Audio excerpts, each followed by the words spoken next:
Hello, this is Julianne Good, and this is Psych One-on-One. We're here to make psychology understandable, interesting, enlightening, and hopefully give you some tips for making your life easier and the lives of your friends and family. Tonight, my special guest is Scott Elmore, Masters of Art and MFT. And we are going to be talking about mass shootings, school shootings, and profiles of killers this evening. This is Scott's specialty. And I'd like to tell you a little bit about him. He's a doctoral candidate of clinical forensic psychology. He holds a master's degree in counseling psychology and marriage and family therapy, as well as a master's degree in clinical forensic psychology. He's an adjunct professor for both the Chicago School of Professional Psychology and the University of Phoenix. Scott's area of research is in the area of high-profile mass killings and the impact the media has upon the juries. He is currently a psychology extern at Orange County Main Jail. Welcome, Scott. Thank you. Thank you. I'm glad to be here. Would you like to add anything to your profile? It sounds like a really interesting background. How did you get into this? It's actually a career switch. I was in business. I was nothing related to this at all. And I began working at a psychiatric hospital, and I loved it. It was a wide variety of clients, mostly psychotic, a lot with a forensic background. And I just fell in love with the population. My career started there. I knew I was in the right business. That's great when you start getting that feeling that, this is your calling. Yeah. Right? Yeah. Excellent. First question I want to ask you is, why is there a prevalence of mass shootings right now? That is a fantastic question. And it's a tough question to answer, I think, because it's a very cyclical thing. We've always had a presence of mass shootings in this country way back to the mob. And I think maybe that's when we first saw our prevalence of mass shootings, and then that sort of toned down. And we saw that over Prohibition and whatnot, and then that went away. And then maybe the next the next most high-profile shooting that shocked our country was the Texas A&M shooting. What year was that again, approximately? 60s.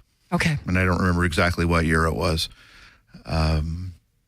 We hadn't seen anything like this in a while, right? So we'd been relatively calm. Then we've got a person on the bell tower and just taking out targets at random.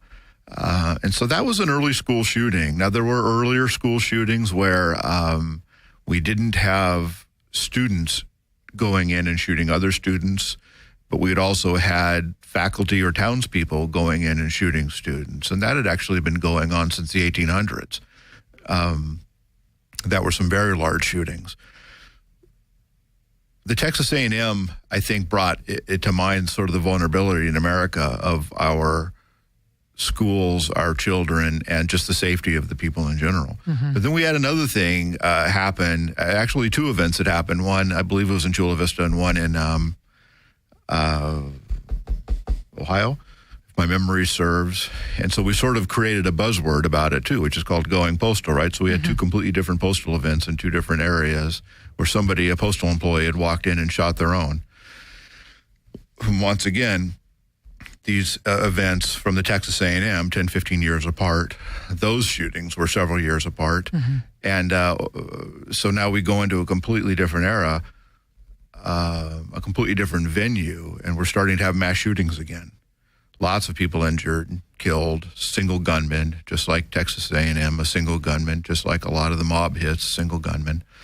And once again, our sense of self is shattered a bit, right? Right. So, and then that sort of died down. We didn't see that much anymore, although we did see lots of copycats. Mm-hmm. McDonald's had one where someone walked into a McDonald's, and that was in the San Diego area, and shot up the place. Single gunman, multiple injuries, several deaths.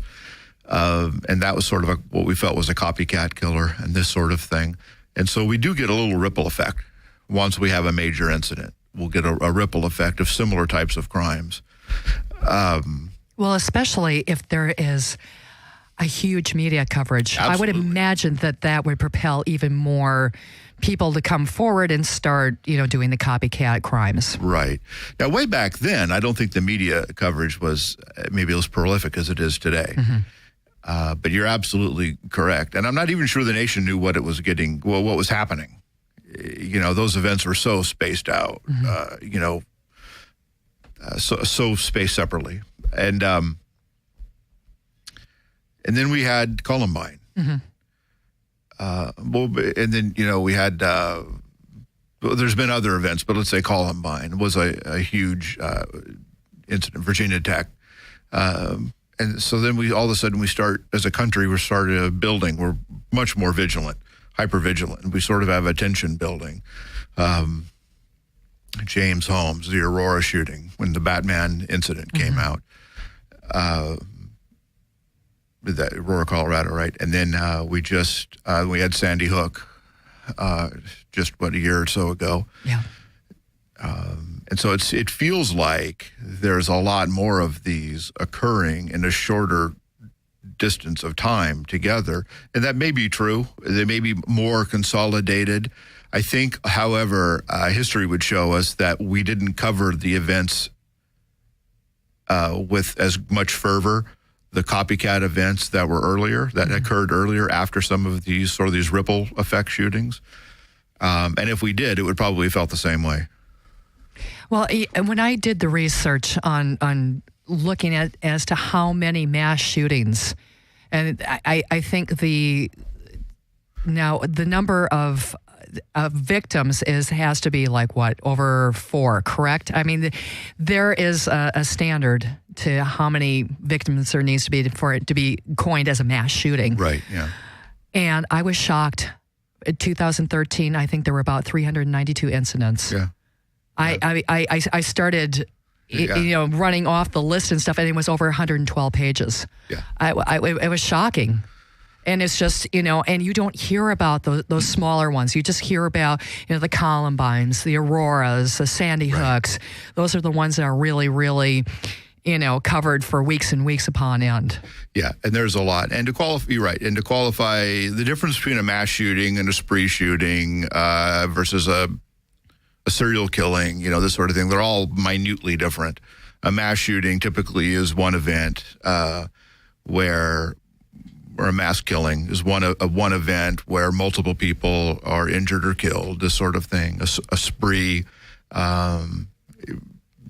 might be the same person hurting, injuring, or killing multiple people in multiple locations, this sort of thing, as opposed to sort of our standard knowledge of a serial killing where we would have one or maybe possibly more than one assailant killing people over a long period of time.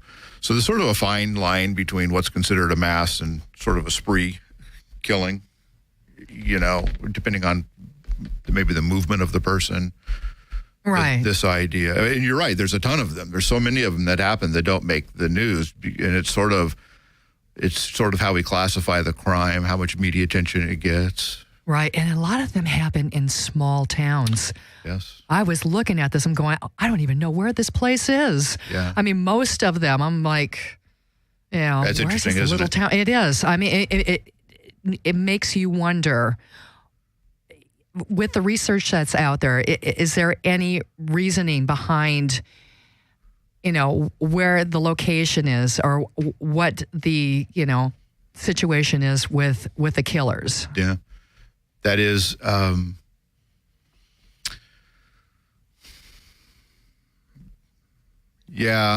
thinking about that as you're asking that question. Mm-hmm.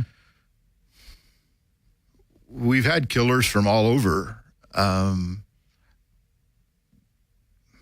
As soon as I say that there's, a prevalence of sort of small town killers, and we can make some sort of assumption about their daily routines or their lack of access to interesting, things to do, stimulating activities, I can make an argument for killers who live in suburban areas, who, where the antithesis of that is true. I think what we need to look at there is the internal processes that's happening within the individual, and maybe not the environment. Okay. The environment definitely is one thing, but there's lots of things that influence all of us. And so you go back to this debate. So is the person sort of born bad? Does that happen, or were they raised into being bad? Which is an interesting debate, and people, scholars, whatnot, have debated that for a very long time. Is there such a thing as being born bad? Yeah, or is there a typical profile of a killer? Yeah, and in some senses, yes, and in other senses, no. You can say yes, and then you can say no at the same time. I think that we have a sense of when we see a killing in the media, there's an assumption that the person's mentally ill, which may or may not be true. There's an assumption that the person's a psychopath, which is another term that we sort of throw around loosely. And that may or may not be true. Likely true, but maybe not. There's an assumption that the person is, sort of a cold-blooded killer. That may or may not be true. But there's probably a set of processes that are occurring in the brain, which we might be able to identify and then match up with other people. And that we have been able to do. How have you been able to do that research-wise? So, a standard test that we provide in the industry, the psychological industry, is what we call the MMPI, or the Minnesota Multiphasic Personality Inventory. And there's several revisions of that. And it provides sort of a full-scale inventory, I'll get that right, inventory of what's going on with the person. And very useful, very commonly given. And sort of what's fascinating about that is it gives us sort of like an A to Z view of a person's personality behaviors, their sort of idiosyncrasies that's happening within them. Among our sort of more notorious serial killers, so we're talking about, I don't know, Gacy, Dahmer, these guys, Ramirez, their profiles, you could pretty much lay one on top of another and you wouldn't really be able to distinguish them. So there's some characteristic that is occurring within them that is creating this very universal common profile. And so that then begs the question. So now are we going back to born bad, or is it an environmental thing? Now, these people came from all across the country, different upbringings, different socioeconomic upbringings, different parents, yet their psychological profiles, and these aren't the only three I mentioned, it's just an example of some of the large names in terms of notorious serial killers whose profiles are almost identical. So how does that occur? And so that's something that psychologists have been and psychiatrists have been working on for a long time. So there's this notion of psychopathy or psychopaths, okay? And so in the olden days, we would call them sociopaths. Today, we call them psychopaths. And essentially, we're referring to a group of people who can be emotionless, who have a very difficult time expressing emotions, specifically empathy. We would look at them and say they might be narcissistic, they might be sort of full of themselves, they might have a hard time with caring for other people and this sort of thing. If we looked at them more as an antisocial being, we could say that, possibly they're unafraid of the law, but that doesn't mean that they're killers. There's lots of people who are sociopathic or exhibit psychopathy. Oddly enough, very few of those people are in jail. The jails are typically not peopled, or prison are not peopled with people with psychopathy. I don't know, maybe like 10 or 15%. Yeah. They're the ones roaming the street because they're kind of slick and kind of your car salesman. Not that I have anything wrong with car salesmen. But that attitude. Forgive me if there's any car salesmen around here. However, it's sort of that slick anyway, moving on past that. They have a script that they go off of sometimes, right? Yeah, exactly. An internal script. That's probably a safer way of putting that. Yeah. Manipulative. Yeah, thank you. It's a manipulative quality. It's probably a much safer way of terming it. So yeah, there's an internal dialogue that they sort of follow. But inside that group, if we could use that group of psychopaths, there's a much smaller group, a very slim group that have a predatorial characteristic. Very, very, very dangerous people. And these are the ones who need to be locked up and not let out. They're very, very, very dangerous folks. And it's within that group that you would find some of those characteristics that you would see in the Dahmers and the Gacy's and this sort of thing. And that's sort of where that characteristic profile resides.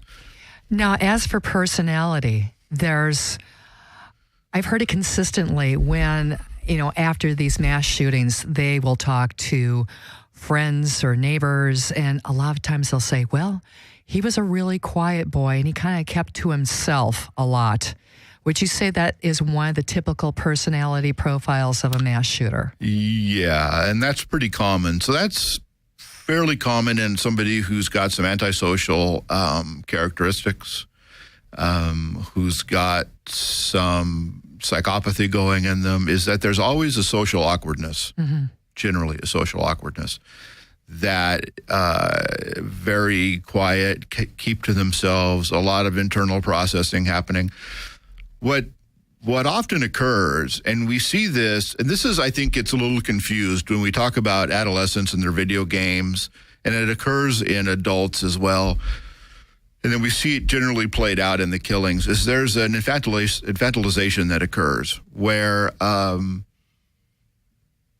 people are processing an event in their mind. They are thinking about a fantasy. They're thinking about a role play that they may not be able to completely carry out, but in their mind, anything's possible.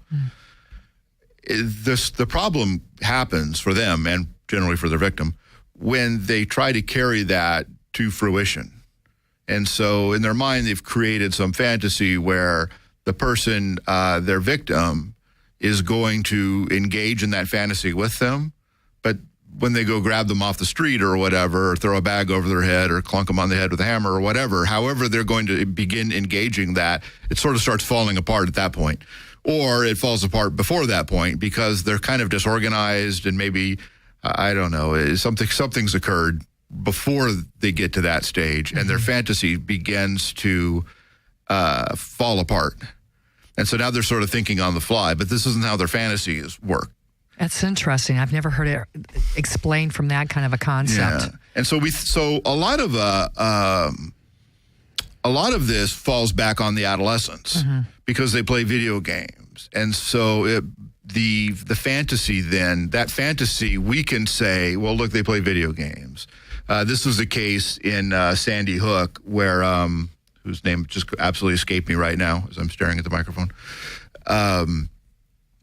had so many kills on the video game he was playing. So they were saying that this sort of fantasy life that he was playing in the video games then translated in him to killing all these people in Sandy Hook, the 27-some people, and then his mother. Is that true? I don't know. That would be we'd have to talk to him, and then he's deceased. That would be a hard jump for me to make, that somehow the video games, him not being satisfied in his video games, which is a very active process, I might add, then somehow he wasn't satisfied in that and then triggered him to go kill people with a real gun. But a lot of people make that jump, and a lot of people in my profession make that jump, that somehow that ceases to entertain them, that ceases to fulfill whatever internal need they have, and then they pick up a real gun or a real bat or whatever and go out and continue that. Take it to the next level, yeah.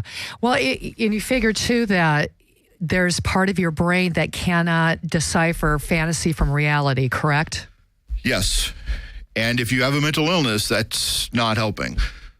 Now, there's a lot of media hype about people with schizophrenia, for example, which unfortunately the media sort of grabs onto that word. And so the people who tend to shoot people, the first sort of thing that comes out of the mainstream media is they have schizophrenia, which is often not the case. People with schizophrenia are not violent.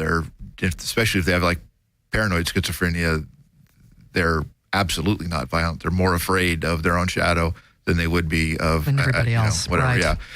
So, but anyway, that's sort of the common thinking there, and that maybe the voices in their head or the commands that they're hearing sort of get jumbled up. So, there might be some legitimacy there, but that's so far-fetched that some sort of internal process that's happening in the mind of a mentally ill person could become convoluted with some other fantasy that's co-occurring within the mind. Yeah. I mean, I would be more likely to believe a command hallucination that somebody had where God said. So there was a case recently in L.A. where a mother killed her 2 children and tried to kill the mother and stabbed them repeatedly to death because it was a command hallucination. God said, or some religious deity, might have been the devil, had said that these kids need to die for you to cleanse yourself, whatever. So the mom picked up a butcher knife and killed the kids. That makes more sense to me. Not the crime, but the process that occurred for the crime to be committed makes more sense to me than their delusion being tied into a fantasy, which then creates the crime. Does that make sense? It does. I tell you, Scott, it's probably so hard to research right now because just all of the ethical considerations of researching mass killers like this, if they survive after, because so many times they just commit suicide after they commit the crimes. So, yes, but right now I would imagine it is a lot of trying to put together all the pieces and trying to see where it fits and see if there's, like you said before, if there's a pattern to different killings, different killers. If we can get a chance to get the killer and talk to him and test him and interview and glean as much information, that's a payday for folks in my profession. There's a big forensic psychologist in Newport Beach, Dr. Park Dietz, who goes out and does what we call forensic autopsies, where, for example, he went into Columbine and basically reverse engineered the whole crime. Went back, talked to anybody who would talk to him, recreated the entire crime,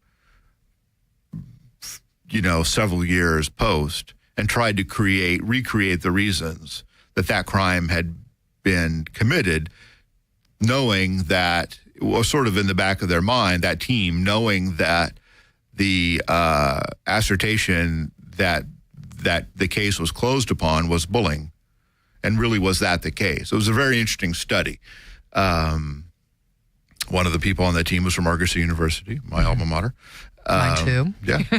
And so it was an interesting study seeing was bullying, bullying is a big deal right now. Right. And it has its merits. So was bullying really the reason? Is it really that violent?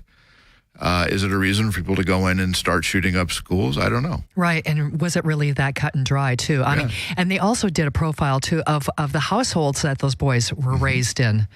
And they were chaotic households, period. That's absolutely right. And that's so important. Yeah. Is that beginning stages, what is the security base for a lot of these young men? And a lot of it, it's detached, it's dysfunctional. Yeah. So what do they do?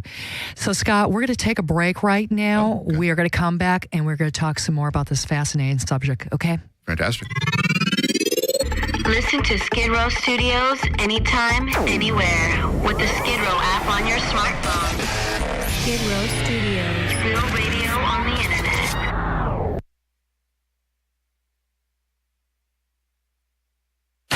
Listen to Skidrow Studios anytime, anywhere with the Skidrow iPhone app for your smartphone. Skidrow Studios. Real internet radio. Hi, we're back with Scott Elmore. We are talking about mass shootings and school shootings and profiles of killers. If you would like to join this conversation or have any questions, please contact us at 800-893-9562. Again, that's 800-893-9562. So, Scott, we were talking about bullying before we took the break. Could you talk a little bit more about that? How do you think that is factoring into more school shootings happening now? Yeah, absolutely. As a caveat to that, I think it's important to note that as a society, I think we look for one answer, one thing we can put our hands on, and I think bullying is a perfect example of that. Bullying, mental health, gun control. Not that I want to make this a political debate, but I think that those sort of key topics are one answer buttons that we can, as a society, as a nation, we can wrap our heads around. But I don't think it's that easy. I don't think it's easy. I don't think it's just as simple as saying bullying is the reason, is the root of all evil. And so now we need a bunch of anti-bullying campaigns. As you had mentioned just a few moments ago, the households of the Columbine assailants were chaotic. There's more than one reason why this occurred. There's always more than one reason why something occurred.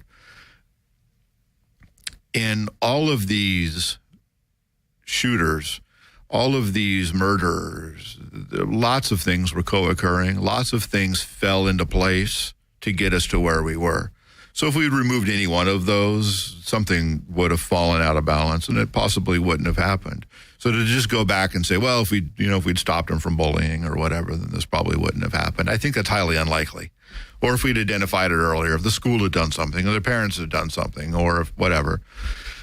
But that's a trend we're on right now. Mm-hmm. And so, yes, bullying is not nice. We want simple answers, right? Yes, bullying is not good. So I'll go on record saying bullying is not good. Don't bully. But that's not the answer. There's other answers than that. However, what resources are we offering our kids? That's sort of another thing. I don't believe that every kid that is being bullied is a threat to walk into a school and shoot up the place.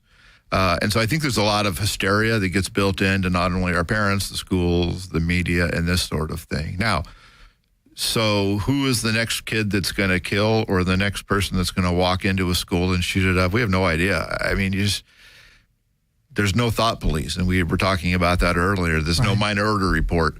And honestly, that's kind of a good thing. I wish that there were more fantasies going on, that people felt safer fantasizing, because I think the lack of it causes some really wicked stuff to happen. And I'll explain that. Okay. We have a group of very rigid people who don't sort of believe in fantasy and play and expressing those things in a safe way, and then they end up doing some really wicked stuff. Priests, police officers, people in control and power who don't engage that side of them, who deny this sort of their own fantasy, take it out on others. Now, they may not kill their victims, but they're not treating them very nicely, right? And so we see this huge pre-scandal going on right now. So what's happening within that? It sort of feels like it's a lot of denied self-pleasure, a lot of denied fantasy. How does this sort of fall back and relate, to the schools? I'm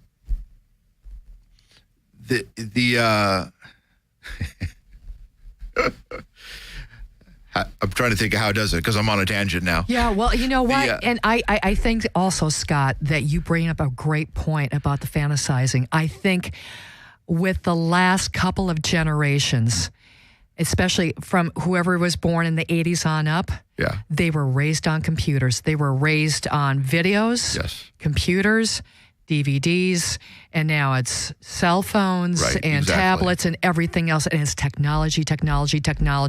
It's like, okay, I'm bored, so I got to do something technology-wise instead of just giving it a break and just letting their minds wander a little bit. Mm-hmm. You're right. It's like there's certain people that feel they've got to fill up their brain with something else because they don't want to feel bored or lonely or any of those maybe Those feelings. those uncomfortable feelings, maybe. Those pesky feelings. Yeah. Those things terrible. They just creep in and get you, don't they? Yeah. Well, and I really think that the fantasy world for a lot of the people are born from the 80s on up was just denied because they're just stuck with materialistic things and technology. Absolutely. At least that's my opinion on it. Yeah, absolutely. I concur completely. And I don't think we're doing our kids necessarily any favor. Not that every kid needs to be in psychotherapy. Right. Oh, some of their parents probably. But Yeah. I don't necessarily think we're doing any favor to our kids by bombarding them with technology either, to sort of numb those, to get them out of learning how to interact and engage with others. And so maybe that's, Truly. I don't know. So maybe we're creating an aloofness among kids by, all of them being in their own little technology pods. I don't know. They're interacting with each other or by themselves through technology, and some people aren't. So maybe that's how they're feeling bullied. I don't know. It's a bullying thing. Isolated. Yeah, they're feeling that. Well, and they're intentionally isolating themselves. Yeah. They certainly isolate themselves from each other, from their parents, from their family, but through technology, through the friends they don't want to be involved with. Through, technology definitely isolates, although it's supposed to connect us, but kids have found out a way to create barriers. I guess we all have, hitting the do not answer button or whatever. We certainly found a way to make technology work for us. So kids have figured that out too. That's good and bad, definitely. I mean, it depends on what you do with it, but but I think that this could be creating, adding to what we're seeing on the violence area. Mm-hmm. Maybe that's somehow engaging them physically where they weren't engaged physically before, oddly enough. I'm trying to throw things out there that, are possibilities because from a forensics background, how close are they to getting any kind of profiles of maybe the next mass murder? I definitely think using technology the way kids do is a safe way for them to communicate this sort of thing. And we have seen that in some of the kid killers that they've posted on Facebook or social media sites, texted, tweeted sort of their intentions, what they're going to do. A lot of their peers thought that they were simply joking, didn't take it seriously, but really they sort of created their own mini manifesto as to what they wanted to do. I think the issue is some of those social media sites are a vent. Lots of people vent on them, and so they weren't necessarily being taken seriously. So I know some of them have changed, like maybe Facebook, I think, was one where, there was sort of a suicide button or something. If you thought somebody was committing suicide, you could do something. I don't know what would happen. People would come rushing to the house or something. But I still think that the outlet for kids and adults are different. The adults, as you had said earlier, and maybe some of the older adolescents tend to be a little more quiet, a little more solemn, a little more to themselves. But I actually think the kids try to reach out some. And I think that's been evidenced in some of the crimes, is that they are actually connecting, but people aren't listening and or recognizing it. Maybe they are listening, but they're not recognizing it as a potential crime that is about to occur. And or taking appropriate steps. And so in one sense, where do you draw the line then between a kid sort of expressing themselves and, the next major mass shooting? I was trying to think of it might have been one of the Columbine kids who sort of drew this animation of somebody walking by and shooting somebody, and it was sort of this very animated thing that became all the rage after the crime and he was dead. But before, it was just sort of a piece of art that he had done. So where's that balance? I'm not sure where that is. And I'm not even sure how you would identify that at this point. Exactly. Where do you go with it to have those kind of clues turn out to be red flags? Yeah. And who comes in and intervenes before the shootings happen?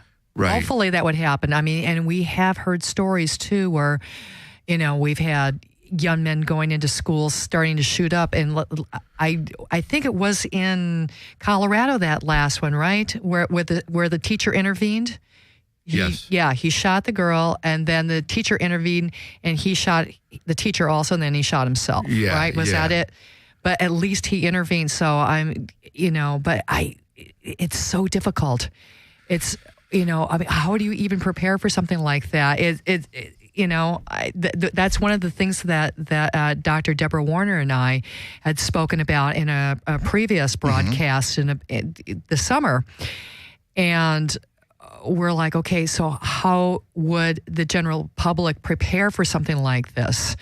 What do you do? Do you get down on the ground, or do you run away? Or, I mean, what would be the best option in a situation like that? Do you have any comments on that? It actually has changed. Interestingly enough, and it's not necessarily Scott's personal opinion, but we used to, the idea was when there was an active shooter that you would, or an incident rather, that you would, or an incident, you would lay down or you would hide or this sort of thing. But I think the training now is fighting back. And I want to say that what really changed that probably came out of like 9/11, some of the incidents on the plane that had occurred, and then some of the events that have occurred, shootings that have occurred after that. I think a lot of the active shooting training really encourages the people to fight back with the shooter. I don't think they're expecting that. So if anybody out there is listening who's planning a shooting, hopefully that's not the case. Right. They might be fighting back. But it's like survival, and so we saw that might have been Sandy Hook, where there was a teacher and she became a hero for saving a bunch of children and sort of, protecting the children through herself. Whereas what we haven't seen, and we saw some of that in Aurora, where people had stepped in front of the bullets to, shield somebody else, and these sort of actions. What we haven't seen, really, with the exception of this last shooting, where there was a school resource officer, or essentially a police officer, who was in the school, who, after 80 seconds, engaged the assailant, Mr. Pearson, and he shot himself in the library. So we haven't really seen an incident where somebody has stood up to the assailant. Not, I can't even imagine how that would happen. Exactly, but because you would be training. in such extreme fight or flight. Oh, absolutely. And adrenaline rush at that point. It's, I'm sure a lot of people just froze and go, what the hell am I supposed to do here? Oh, I agree. I totally agree. It's just so shocking. And your body does literally go into shock when you have something traumatic like that happening. I agree. I don't know either. But this guy was trained. He was a policeman. He was, I guess, in uniform. I think that was my recollection of it. And he went in right after the young man, and the young man saw him and ended his life. And so I can't even imagine what would happen if that guy wasn't there. And he had a lot of devices, a lot of ability to continue shooting, to going after the debate team coach. Right. That's really interesting. It was a different study, something we hadn't seen. Speaking of bullying and this sort of thing, and so this guy, Mr. I want to say his name is Pearson, goes in after he gets kicked off the debate team, specifically looking for the debate team coach. Right. So not after students, doesn't particularly have a grudge with anybody else, shoots the first girl he sees, and unfortunately she passes away. And the coach had left, the librarian / debate coach or something had left to sort of draw him away. I'm not sure how he would have known that, but anyway, he left the school. And so that is a little unique. I don't think we've seen that yet. Maybe the closest we had was the Sandy Hook, where the teacher's son had gone in, but he ended up shooting the mom at home and then went to school and shot 27 other kids. But that is a little bit of a different shooting. Typically, they're going in after specific people, specific students, with a sort of a target in mind. And he had a target in mind. It was the teacher. But it seemed like after he went in and saw that the teacher wasn't there, his plan sort of fell apart. And so we talked about that a little bit earlier. Exactly. There's sort of a fantasy that's going on in the mind. And when something doesn't go along with that fantasy, it sort of starts breaking down. And that's where it begins to falter a little bit. A little bit different of a shooting this time. That's interesting. Now, is there any type of training that the general public could take to kind of prepare themselves for something like this happening? Because, if there isn't anything, I foresee somebody coming up with some kind of a training and starting to do this, because I would imagine that a lot of people would be interested in it, because would be I agree. Survival skills in a situation like this. That's a really good question. And I don't know that at this point. If someone, I mean, on a large scale, I don't know if somebody's doing that. The police departments definitely are. But in terms of training for the public, that's a good question. I don't know. I think they should at least be doing it for the public schools, especially like colleges. Yeah. Well, and the students too. I mean, I'm not sure what the students are being told in the classroom. I think that would be very interesting to learn how they're being told how to deal with this. Because it seems,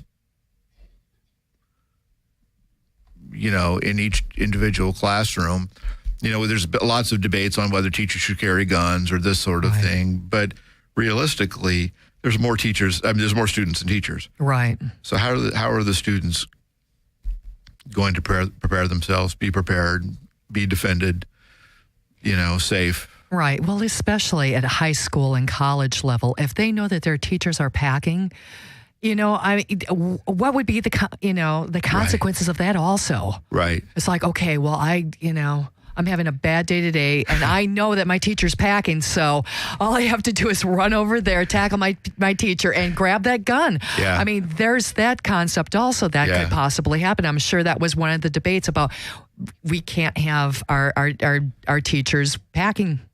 Talk about your learning environment. Exactly. Can you imagine that? Pardon me while I trip over my rifle to get to the chalkboard. Yeah. I don't know. I don't know the answer to that. That is a end of the line solution. I mean, the solution, the mainstream media solution is mental health. You need to identify the people early on. I agree with that. How do you do it? I would love that to be the answer. Somebody figure that out for me. Exactly. I don't know how to do that. One of the things I want to ask you about, Scott, is, early warning signs. One of the things that I had seen consistently in children was children who torture or kill animals. Yeah. Is a huge red flag, because I know Jeffrey Dahmer was definitely into doing that, and some of the other mass killers. So that's a good sign. Yeah. Are there any other signs in little ones that you can look up for besides, abusing animals or?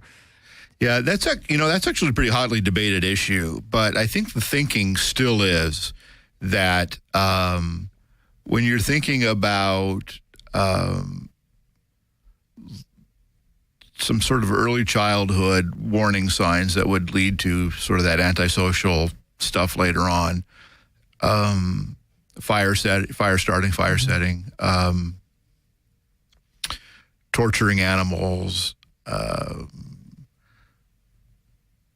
any early violence that's very unusual. And these are really extreme cases, and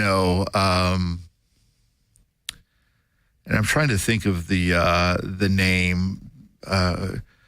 It was a New York serial killer who just escaped me, but I was reading about him this week, where all of the animals in the neighborhood had disappeared over the course of the time that this gentleman had moved in. And he was in his late teens or something. His parents had moved to the neighborhood. And when they finally arrested him for a variety of crimes later on, there was just, like 100 leashes in his house, and not leashes, collars with the name tags. And then he would, I don't mean to laugh at this, but it's just so ridiculous. He would call the neighbors whose animals he got, like when they put the signs up, whatever, Fluffy's missing or whatever, and then torment them about their cat, which he had killed and eaten, and torment them about poor missing Fluffy. So I think it's a little more than, shooting a lizard or hunting a bird. I mean, there's a sadistic nature that goes into animal killing that, removing the intestines and cooking and eating them, or arranging the bones just so, sort of a very Dahmerish, acid cleansing and saving the skull. Things that are pretty weird that you wouldn't normally think about, wearing them, these sorts of things. Different. So you also need to think about culturally too. I mean, what seems completely unheard of in Southern California may be the norm in Louisiana, right? So, when we think about a nationwide sort of who's killing who, we kind of have to, bear that in mind.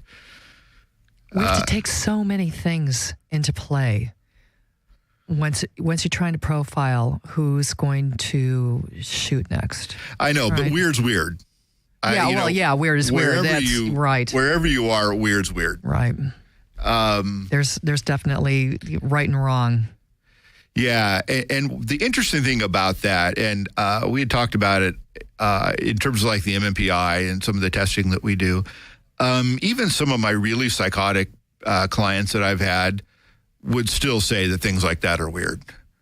And that's sort of my litmus test. Mm-hmm. Is when even some of the most psychotic people I've ever seen would be like, yeah, it's pretty strange. That's weird. Yeah, at least they've got some kind of consciousness and morality about drawing the line at certain places, which is great, because then it lessens the possibility of sadistic people like that running around. Yes. It's like, to me, it's like the hair standing up on the back of your neck test. When somebody's explaining something to you, it's just sort of the look they have in their eyes, the way they're explaining it to you. And when the hair starts rising on your body in places that it shouldn't rise, like, the legitimacy of what's happening, right? So, and the truthfulness that's being told, as opposed to maybe somebody who's, I don't know. So maybe if you come across a person like that on a regular basis, where you're feeling at a gut level, like something like that could happen. What can you possibly do? Obviously there has to be some kind of pre-crime committed in situations like that, right? I mean, are there usually telltale signs like more petty crimes happening before, if you're people that you sort of feel that way or run into, even at a young age, and my feeling is that that's going to work itself out.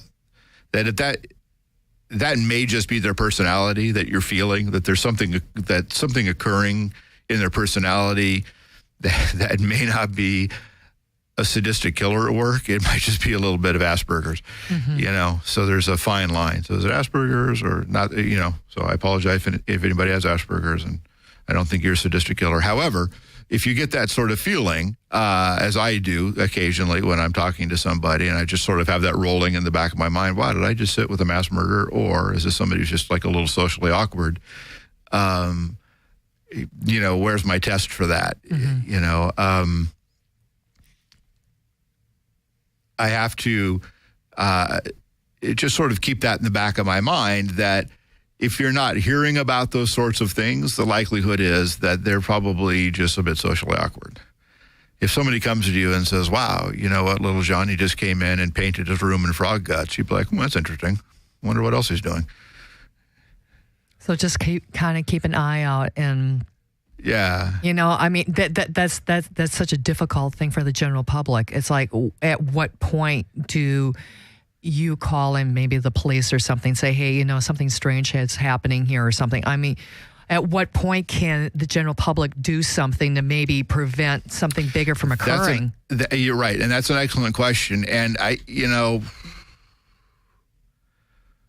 think it would be different for all of us. I mean, maybe my level of weirdness, because I'm pretty tolerant for weirdness, would be greater than somebody else's who would see something, you know, not very weird in my opinion and fly off the handle. But I still think that there's sort of like you said, there's sort of a gut reaction maybe that that we know there's a right or wrong happening. I don't think it hurts to have people checked out. Like if that's something that, that if something is bothering the parent or a neighbor or something, why not, I guess, have a look at it if you think if there's harm occurring. Mm-hmm. When we talk about, even now, when I talk about placing somebody in a higher level of care, I'm really looking at three things. And this is what the police look at. This is what the hospital as a psychiatrist. We're really looking at danger to themselves, danger to others, or grave disability. And that's it. That's our three criteria. We can't do much psychologically beyond that. Criminally, maybe, mm-hmm. If a kid's out there killing something, that might be a different story. But if you're just talking about odd behavior, we're really talking about those three things. So is it a harm to him, a harm to somebody else, or is it just grave disability, grave danger? Right. So those are something as a general public can look out for, and maybe step in. If you're a neighbor and you see something like that occurring, step in, say something to the parent, or hopefully, the roommate or somebody else that is connected to that person that's displaying those really odd, disturbing behaviors. Yeah. And say, hey, maybe you should get this checked out. And hopefully they'll take the ball and roll with it because, I think now as a general public, we need to step in more and be brave and say, hey, maybe you need to have some help here. Right. And there's no shame involved in this. Just go get yourself checked out so that you're not harming yourself first. That's perfect. And then you're not harming other people too. Destigmatize mental illness. Exactly. That's what I'm talking about, NAMI. Get rid of the stigma. Exactly. There's nothing wrong with getting checked out, just making sure that everything's fine. Mm-hmm. Exactly. That's why we're doing this radio broadcast. We're trying to get that word out that if during this broadcast, if you're feeling like you need to get some help because you've got anger issues or anything like that, please go and get help. There is so many places that you can go get help for free now or for low cost. Go and do yourself a favor. Be an advocate for yourself, or be an advocate for those that you love and care about is so important. We need to take care of each other and take care of ourselves. So, Scott, as we're wrapping up, is there anything else that you'd like to say? There's a lot of happening in our world. It's important for us just to keep our eye out and keep each other safe. New York has this see something, say something. I think that's really important for us to do as well. There's crime happening, but in the mental health community, we're actually a really small community. In the forensic psychology community, we're a smaller community yet, and it's a lot of good we do trying to sort all of this out. So always reach out and talk to us and pick our brains as to what's happening. Exactly. Especially on the criminal side. And if anybody would like to contact you, how can they do so? Oh, absolutely. So my email is smith11@alliant.edu. That's smith11@alliant, ALLIANT.edu. That's the best way to get a hold of me. They can ask me any question they'd like, talk about the show, talk about any current issues with either forensic psychology or killers in general. I'm always open to talk about that. Thank you so much, Scott. Thank you. You're a wonderful, wonderful guest, and that was really an interesting topic. You just really covered it well, so I appreciate it. And if anybody would like to contact me, my email is jgoode8@verizon.net. Please contact me anytime and let me know what you think of the show. And if you have any questions or comment, please feel free to do that. And you can download this show, Psych 101, PSYCH, the number 1, ON, and another number 1, from iTunes Store. You can download it from Facebook and from Stitcher. And this is skidrowstudios.com. This is Psych 101. This is Julianne Good saying take care of yourself, take care of each other. Happy New Year. Bye now.